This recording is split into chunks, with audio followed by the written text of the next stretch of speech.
Bienvenidos, desafío. Esta vez estamos aquí reunidos en el segundo mini podcast del canal, de todos los que voy a subir, que tengan evidentemente con el material que nos compete, que es el desarrollo de cartas y el desarrollo de juegos de mesa. Esta vez todavía tratando el tema de los juegos de cartas y específicamente el de mitos y leyendas en particular. El tema que nos reúne hoy, como podrán haber notado en el pequeño banner y en la portada del video y en todas partes, tiene que ver con por qué es tan difícil crear cartas para primer bloque extendido y para todo bloque en particular. Esto lo voy a dividir en cuatro puntos fundamentales. El primero siendo la introducción, el segundo estudiar las bases del bloque, el tercero la hora de crear contenido y el cuarto las conclusiones. Así que sin más preámbulo vamos a comenzar directamente. La primera pregunta que deberíamos hacernos es ¿qué determina un bloque consolidado? Un bloque consolidado se forma, comienza a dar del modo en que éste prevalece cuando se llega a una suerte de contrato social o de un contacto tácito entre los jugadores y la empresa, jugadores y los desarrolladores del juego, en el que estos determinan que el bloque ha sido cerrado, que el bloque ha sido terminado. ¿Y cuándo ocurre esto? Cuando pasa suficiente tiempo o cuando pasan las ediciones. Un bloque, como podría ser el caso de primer bloque, por ejemplo, se determina su cierre desde el 2003 al 2004 una vez que finaliza la última de las extensiones e incluso algunos productos que vendrían después, pero si nosotros analizamos la evolución natural del bloque, al menos en primer bloque en particular, es un cambio sumamente abrupto, un cambio sumamente complicado. ¿Por qué digo esto? Porque el primer bloque no tiene un cierre tan natural como podría ser, por ejemplo, escuelas elementales, por un lado, o bloque furia, por el otro. Porque en primer bloque existe una tendencia muy notoria, sobre todo si es que comparamos Hijos de Dana con Dominios de Ra en el Power Creep. Desde las cartas que se elevan a tal punto en el que hace casi que indistinguible unas con otras. Y por ende las razas en particular. Entonces, ¿qué es lo que nosotros consideramos como el cierre perfecto de un bloque? En realidad, esta pregunta es un poco trampa y principalmente porque no existe una definición clara. Em, el factor tiempo suele ser el que, como ya mencioné con anterioridad, el que determina el cierre de un bloque, pero este factor tiempo pueden ser 2 años, 3 años, uno incluso. Pero yo diría que la mejor manera de determinar un bloque conciso es el equilibrio óptimo en las mecánicas de juego y en cada una de ellas, y cómo estas concesionan en un solo producto. En primer bloque, a pesar del power creep absurdo que sufre en Dominions de Ra, se mantiene aún así una línea coherente, más o menos, a pesar de que existan primeras menciones a cartas orbe o cartas sumamente poderosas y con tochos enormes de texto. En segundo bloque, incluso esto es un poco más de notar. Si bien existe una amplia diferencia entre las cartas de bestiario con las cartas de. Con las cartas de se me va el nombre justo ahora. Las cartas de acero. No es una mentira decir de que existe una consolidación que parte y que da inicio a partir de una suerte de cambio estructural que vendría a ser la Revolución 2005. En Bloque Furia, por otro lado, este cambio tampoco deja de ser significativo, considerando que tenemos Furia Sumeria, donde existe una elevación un tanto moderada del nivel, a Asgard, que vendría a ser una suerte de dominios de Ra de Bloque Furia, en el cual el poder se dispara completamente. Y hay bloques que a mí es como la versión que me gusta jugar el Furia clásico, que incluyen incluso Camelot y Templarios, porque está un poco más balanceado y ligado con lo que venía proponiendo Asgard, una edición y con su extensión que vienen a dar un cambio radical al juego y agregar de anulaciones de coste cero, removal activos, cartas sumamente poderosas como Loki, etc. Entonces, lo que debemos tener en cuenta como desarrolladores o como comunidades, fandom o grupos de creadores de contenido a la hora de consolidar un bloque es pensar más o menos en el tiempo el que separa uno u otro y las mecánicas que los dividen. Mecánicas es un ejemplo de cómo no hacer un bloque, en mi opinión. Porque la división que existe entre Código Samurai y Éxodo, por ejemplo, es una división completamente absurda y pasada de los niveles. Si es que comparamos, por ejemplo, em, las cartas de bloque crónicas con las de bloque pólvora, es una diferencia abismal de partida porque no existen las barreras. Sin embargo, crónicas es un conjunto de ediciones que dentro de forman un compacto, hay cartas de código samurai que incluso están en el juego de Crónicas, pero como comprender son las menos. Sin embargo, siguen usándose como Buda, los toros que son raciales, etcétera. Entonces, al final del día, por más que puedan haber directrices o pautas, no deja de ser una decisión que más que nada es arbitraria. Más que nada responde a los intereses de la comunidad. Entonces, ¿qué tenemos que tener en cuenta además de este primer punto de qué determina la consolidación exacta y precisa del bloque? Diría yo que además de esto debemos tener en cuenta de que revivir un bloque no basta si es que no haces que el bloque se sienta fresco. Antes de pasar a este punto, me gustaría tocar un tema, una frase que a mí me parece muy importante en mi humilde opinión y que quiero que nos quede presentes para todo el resto del mini podcast del que estoy hablando ahora. Y es que no es responsabilidad de los jugadores mantener viva la comunidad de un juego.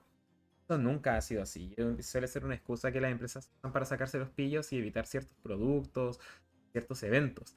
Pero a fin de cuentas, si es que tú estás ofreciendo un producto, no puedes ofrecerlo incompleto, porque de lo contrario se nota que no le estás poniendo suficiente amor a él. Si una compañía quiere vender el espíritu de que aman las cartas, aman lo que hacen y aman el juego, no es responsabilidad de ellos mantener la comunidad viva, de ellos refiriéndome a los jugadores, sino que es responsabilidad completamente de la empresa. Los jugadores, claro que ponen de su parte, pero si no los atraes constantemente con productos, con iniciativas, con juego organizado, por más que ellos intenten organizarse, nunca va a salir de ese estancamiento. Es el ejemplo de Crónicas, que Crónicas lleva estancado mucho tiempo y a pesar de que hay una comunidad que yo considero activa, de muy buenos jugadores y buenas personas, mientras la empresa no le dé la suficiente visibilidad, Crónicas va a seguir siendo eso, un bloque de nicho. Pero bueno, volvamos de nuevo a lo que nos compete. Revivir un bloque no basta si no haces que se sienta fresco. De lo contrario, pronto el bloque se estanca y no es muy difícil que un bloque se estanque. Tenemos el ejemplo del primer bloque clásico, que mucha gente lo defiende y ha vuelto a jugar más que nada por nostalgia, pero que a mí en lo personal no me termina de convencer. Primer bloque clásico, a mi juicio, es un perfecto ejemplo de cómo no se deben hacer las cosas. El primer bloque clásico sufre en estos momentos de un estancamiento en el cual habían mazos en particular que eran los únicos que seguían constantemente y no dejaban de verse. Los mazos fundamentales, Agro y el mazo Giza. Pero si bien esto determina que hay cartas que son diferenciadoras para el formato y que se power creepean unas con otras, determina también de que en caso de que la comunidad no haga nada o que la empresa no haga nada, eso va a seguir siendo así.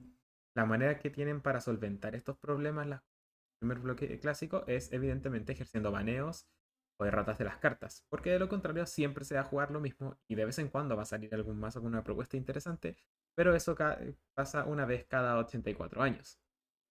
Entonces, teniendo esto en cuenta, debemos considerar de que si tu opción no está en corto plazo agregar cosas nuevas o dar un toque fresco al bloque, es que entender de que debes hacer erratas o cambios en algunas reglas o en algunas cartas para que este bloque no se desbalancee. No tiene mucho sentido revivir el Yu-Gi-Oh clásico si es que te va a permitir como Yatagarasu desde el primer momento solo por la nostalgia.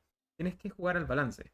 Al final de cuentas, revivir un bloque no es solo traerlo a la vida en su estado primario, en su estado legítimo, sino también es intervenirlo para que se adapte a los tiempos modernos, para que sea jugable en tiempos. Es lo que se ha hecho durante todos los bloques de mejor o de menor manera. Pero revivir un bloque, ¿cómo podría determinarse? ¿O de qué manera podría hacerse para que no se estanque?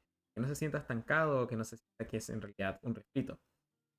Yo creo que para eso vamos a tener que plantearnos un par de preguntas y un par de interrogantes más amplias con respecto a lo que es en sí la constitución de un bloque. En primer punto es estudiar las bases del mismo que vas a jugar. Las bases constituyen toda la construcción prima, toda la materia prima de la que va a salir el juego de cartas en conjunto. Las bases no solo quiere decir las cartas y las ediciones que componen el bloque, sino también sus reglas. No son las mismas reglas de primer bloque que se utilizan en segundo bloque, ni son las mismas reglas de segundo bloque que se utilizan en Crónicas o en Furia. Las reglas cambian y las reglas se adaptan al contexto de emisión de estas cartas y de la emisión.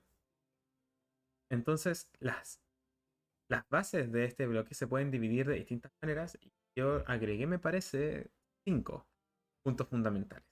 Mecánicas, líneas de diseño, planes inconclusos, el estándar de las cartas quiere decir las cartas icónicas, y el lore y construcción del bloque. Vamos con el primer punto de ellos, las mecánicas. Las mecánicas no son los arquetipos necesariamente de juego, sino que son el ente abstracto que determina qué cosas funcionan y qué cosas que en otros no. Las mecánicas están divididas con respecto al grado de complejidad que quieres que tenga tu juego de cartas, pero complejidad no quiere decir que sea más fácil o más difícil jugarlo, sino que tanta profundidad añadida puedes inmiscuir en el propio bloque o en tu propio juego para hacerlo como tal. Me explico. No es que segundo bloque sea más difícil que primer bloque, es que segundo bloque es más complejo que primer bloque. Pero esta complejidad no quiere decir de que los jugadores de primer bloque seamos tontos y que los jugadores de segundo sean Albert Einstein en persona. Quiere decir de que los jugadores de segundo bloque tienen más opciones de juego y de reglamento que los jugadores de primer bloque. Y estas opciones de reglamento y de juego permiten ampliar muchas mecánicas de lo que se puede en primer bloque. Por ejemplo, si yo quisiera plantear una estrategia mitos y leyendas que se basa en mostrar cartas para activar efectos, como podrá haber sido en el video de los Olímpicos, que es algo que me dijeron mucho, esta mecánica calza mucho más en segundo bloque, donde las razas están bien constituidas, que en primer bloque, donde es un juego un poco más abstracto. ¿Por qué? Porque uno siente que es innatural. ¿Y por qué siente que es innatural? Porque es una mecánica que no se ve realmente, a pesar de que sí se vea en cada cierto tiempo. Por ejemplo, cuando salieron los primeros desafiantes de primer bloque extendido, yo pensé de que ellos iban a optar por una mecánica interesantísima que iba a ser demostrar cartas de la mano. Ya existía un desafiante en Hijos de Dana 2 o 3. No me acuerdo de sus nombres precisamente porque son cartas que casi no se ven. Por ejemplo, hay uno que coste 3 que cuando entra en juego muestra las cartas del tope del deck y las ordenas. Hay otras que te muestran las cartas del tope del deck de tu oponente, que Time, si mi memoria no me falla. Pero cuando salió Rhiannon y Aine dije, ya, los desafiantes van a jugar a mostrar cartas de la mano para activar, disparar efectos. Y nada más alejado de la realidad, porque después salió Midgir, que lo único que hace es ser fuera imbloqueable. Luego salió Niam, que bloquea imbloqueables. Y hasta la fecha, el nuevo desafiante que salió en los productos navideños, lo único que hace es subir oros al tope del deck.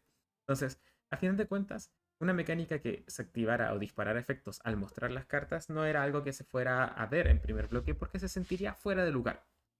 En segundo bloque, o en su momento lo que fue Imperio durante su época más esplendorosa, en mi opinión, este tipo de mecánicas sí podrían verse sin ningún problema. Los jugadores estarían adecuados a ello y se emocionarían de ver cosas más diferentes que aliados que solo roban o aliados que solo destruyen, solo destierran. Jugar con la complejidad mecánica del juego. Esto, de nuevo, no quiere decir que un bloque sea más difícil o que un bloque sea mejor que otro. Por ejemplo, en mi opinión, la complejidad de crónicas a la hora de diseñar cartas es mucho menor que la complejidad de segundo bloque. Y a pesar de que esto pueda parecer así como una completa herejía, de nuevo, no estoy diciendo que un bloque sea mejor que el otro. Lo que estoy diciendo es que arquetipos fijos de estrategias crónicas no existen, no se dan. En crónicas tú juegas a hacer combos y de tener a tu oponente bloqueándolo con estos combos o ganando de manera directa. Cartas que digan, por ejemplo, en crónicas, que cuando muestres esta carta por un efecto se juega sin pagar su coste o algo así, son mucho menos evidentemente visibles que en segundo bloque. Esto añade capas de profundidad desde el punto de vista del diseño. Entonces, como primer punto, estudia bien las mecánicas de tu bloque, estudia qué se puede hacer, qué no se puede hacer. Ahora tenemos las líneas de diseño. Las líneas de diseño tienen que ver con todos estos caminos en la jugabilidad que se han tomado, que puede que no estén inconclusos o completamente constituidos a lo largo del bloque. Las líneas de diseño podría decirse que son mecánicas, palabras clave, frases de cartas, formas de expresar ciertas habilidades, todos aquellos estos elementos que determinan qué hace que tu bloque sea único a los demás, qué hace que tu bloque se distinga finalmente del macro de los juegos de cartas, qué hace que tus cartas se sientan diferentes sin importar el bloque en el que estés. Es un problema que arrastra mitos durante mucho tiempo, creo yo, sobre todo ahora que estamos viendo Fury extendido cartas clones de cartas de primer bloque porque les gusta que todos los bloques se jueguen igual al parecer.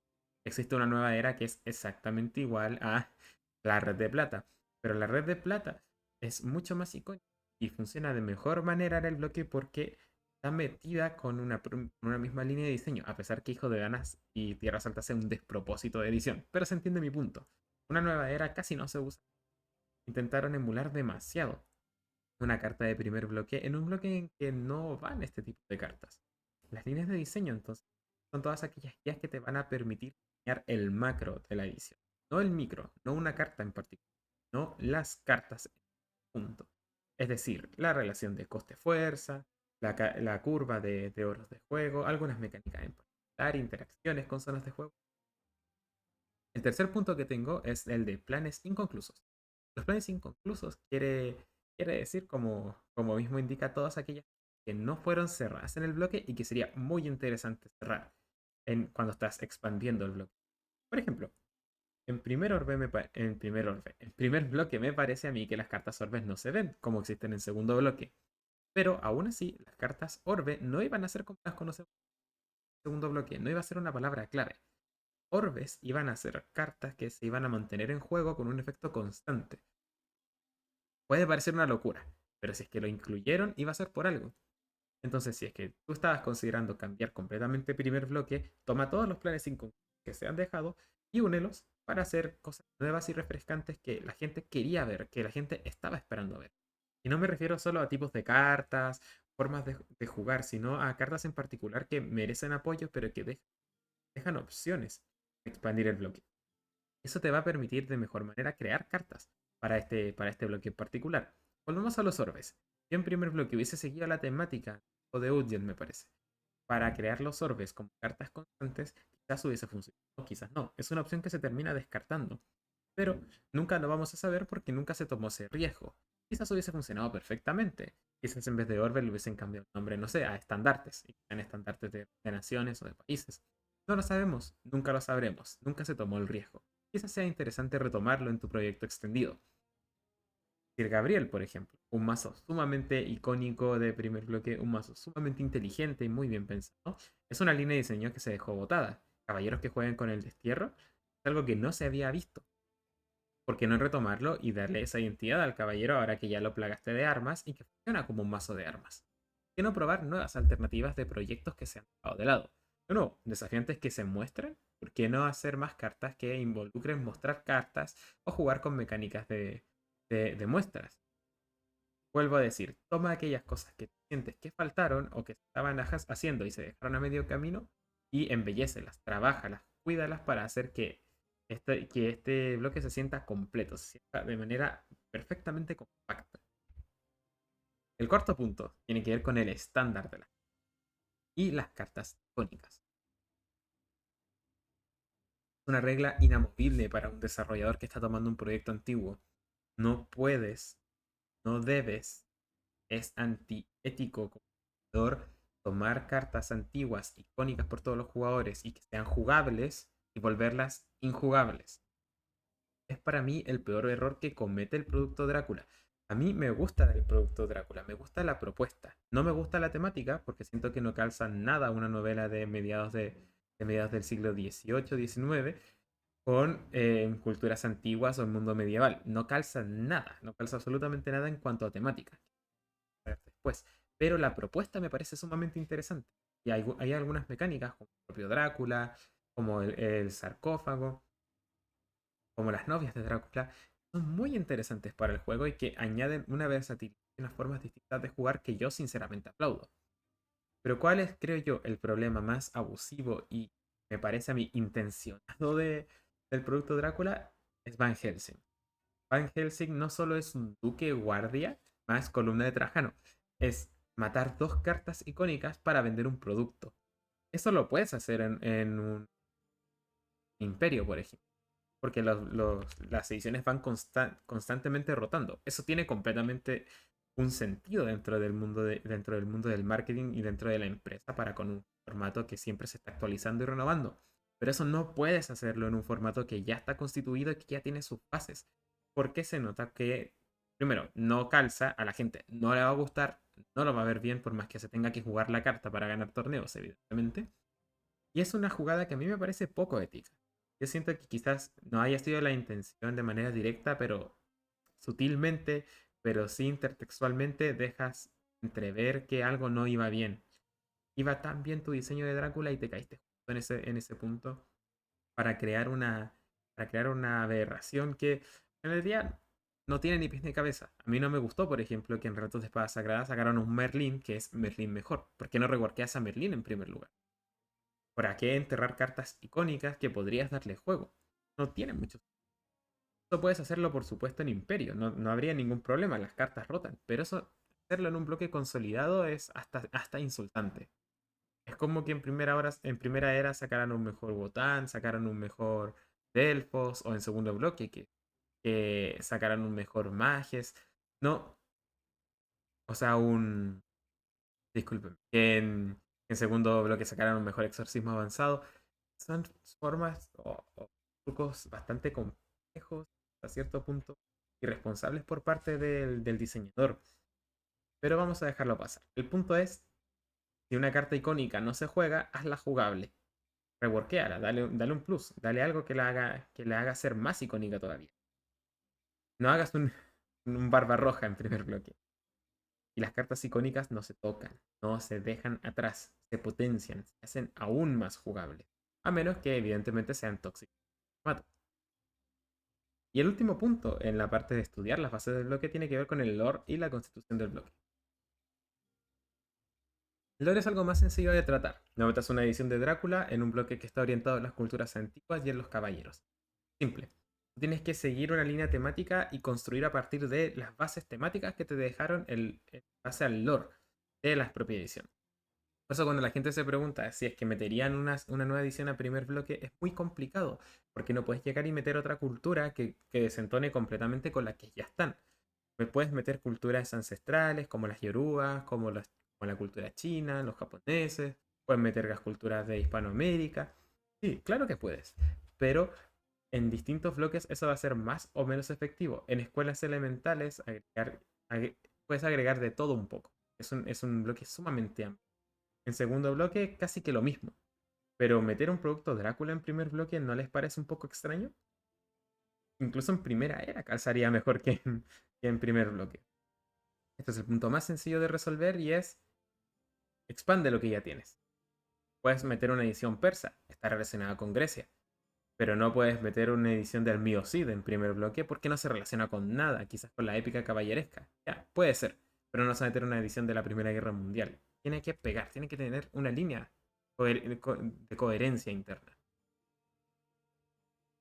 Y bien, ya pasando del punto uno, estudiar las bases del bloque, nos vamos a mover al punto 2, que tiene que ver con a la hora de crear contenido. Creo yo que el punto más importante aquí es tirar toda la carne al asador desde el principio. Demuestra tu interés por el proyecto y demuestra tu interés por el bloque. No hagas un producto a medias, no hagas un Leyendas Bloque Furia ni un Leyendas Segundo Bloque. No dejes las cosas a media, por más que Leyendas Segundo Bloque ya sea un productazo. Porque si es que no quieres sacar productos a corto plazo o a medio plazo, lo que más te conviene para que el bloque sobreviva y que haya disponibilidad de las cartas para jugar es que des todas las mejores opciones al principio de manera inteligente. Lo que pasó en Leyendas Bloque Furia también es algo que a mí me parece imperdonable. Yo estuve esperando casi que más de un año, de hecho, a que saliera. Y como ellos habían spoileado en un principio en el PDF, iban a haber cartas incluidas de Camelot y Templarios. Yo todo confiado pensé que efectivamente se iba a jugar en formato medieval y que iban a agregar Fairies, que es una de las patas cojas que tiene el bloque Furia. Y como yo dije en el tema anterior, toma los planes 5. ¿Qué pasó? Pasó el año entero, metieron 150 cartas de relleno que nunca se han usado, reworkearon una o dos, agregaron 6 cartas nuevas en total para todo el bloque, nada más, y que son todas raciales, y finalmente se contentaron con eso y el bloque lo dejaron morir, lo dejaron tirado. Creo que esa es la peor de las decisiones, demuestra que quizás haya gente comprometida. Sé que Mazos.cl estuvo ahí y yo sé que él se compromete con su trabajo y hace un muy buen trabajo. Pero eso habla bien de él, no de la empresa. La empresa no le importó mucho, lo dejó atrás. Y creo que aún así fue una mala decisión, mala praxis, el antes que incluir cartas de medieval, donde hay gente que jugaba en ese momento medieval, meter 150 cartas que nunca se van a ver. Entonces, tira toda la carne en el asador. Si es que vas a traer de vuelta un bloque, hazlo con todo. Que se note. Es tu responsabilidad como empresa crear comunidad. La responsabilidad de los jugadores es jugar tu juego. Si ellos juegan tu juego, comprarán tu producto. Es un círculo lógico de trabajo. El segundo punto con respecto a la hora de crear tu contenido tiene que ver con hacer algo nuevo. Reúne feedback y apoyo de todas las comunidades que puedas, a todas las comunidades involucradas, grandes y pequeños creadores de contenido, gente que tenga comunidades y que mueva comunidades muy grandes y gente que sean comunidades muy pequeñas de grupos cerrados. Reúne ese feedback para mejorar la experiencia de tu producto. Haz testeos, prueba cómo van a funcionar las cosas, spoilea antes de tiempo ciertas características, porque al final del día no tienes que mostrar como si esto fuese la nueva edición, completa nueva edición del universo de mitos y leyendas, porque es algo que ya existe. Y como ya existe, tienes suficiente tiempo como para reunir toda la información que se ha recabado durante los años anteriores de juego para hacer algo diferente, para hacer algo nuevo, para recopilar el feedback, cambiar alguna regla que no funciona, agregar ratas a ciertas cartas que podrían mejorar, banear algunas o cambiar las condiciones, las cosas diferentes. Siente ese feedback que has recibido y trabájalo, haz algo nuevo. Solo se te vas a dedicar a reeditar cartas, cualquiera puede hacer eso con proxies. No tiene mucho sentido, no demuestra que le estás real cariño al bloque. Para eso no lo hagas, no lo revivas. Y el último punto que siempre va ligado a todo es promueve el juego organizado. Y repiten conmigo nuevamente, no es responsabilidad de los jugadores mantener viva la comunidad. La responsabilidad de los jugadores mantener vivo un juego organizado. Es responsabilidad de la empresa. La empresa entrega el producto al 100% o no lo entrega. Promueve juego organizado sencillo. No tienes que calentarte la cabeza más que dando playmats, dando de cartas o dando cartas promo. No se te pide mucho más. Puedes hacer eventos pagados, puedes hacer eventos para promover el bloque. Por eso, lo que yo creo es que Mitos y Leyendas se dan muchas vueltas con demasiados bloques que al final no se centran en ninguno. Céntrate en los que tú consideres más importantes y da algunas cosas a los que están más alejados. Si no es rentable desde el punto de vista de marketing, es entendible, pero no dejes tirar a la comunidad porque nunca va a ser rentable de esa manera. No es necesario que les des un Reddit, por ejemplo, los jugadores de crónicas. Si es necesario que actualices algunos de sus documentos, que ayudes a las tiendas que quieran promover el formato, que ayudes a los jugadores que quieran promover el formato. Y si es que lo ves rentable como empresa, hazlo. Pero no lo dejes tirado, no dejes que tu propio producto muera, porque al final del día, ese amor que sientes, que profesas por cartas, por las mitos y leyendas, es un amor que simplemente se queda en el tintero, que es un amor que se nota que solo va hacia el hijo preferido y no hacia todo el producto en su conjunto. No digas entonces que amas el juego. Tú amas el juego que jugaste o el juego que te marcó, pero no lo amas porque nota que no estás demostrando todo ese cariño. Bien, eso sería para mí los tres puntos fundamentales, porque no contamos la introducción, estudiar las bases del bloque, la hora de crear contenido y promover el juego organizado que vendrían a ser la estructura, la gran estructura constitucionaria de lo que vendría a ser agregar cartas o crear cartas o reformar un bloque ya existente. Entonces, creo que eso puede responder un poco el por qué es tan difícil crear cartas nuevas para primer bloque. Es difícil por sus mecánicas, es difícil por la redacción de las cartas, es difícil por la línea temática, es difícil por las cartas icónicas, por los estándares de los jugadores, es difícil porque nunca vas a dejar a todos contentos, pero es parte de.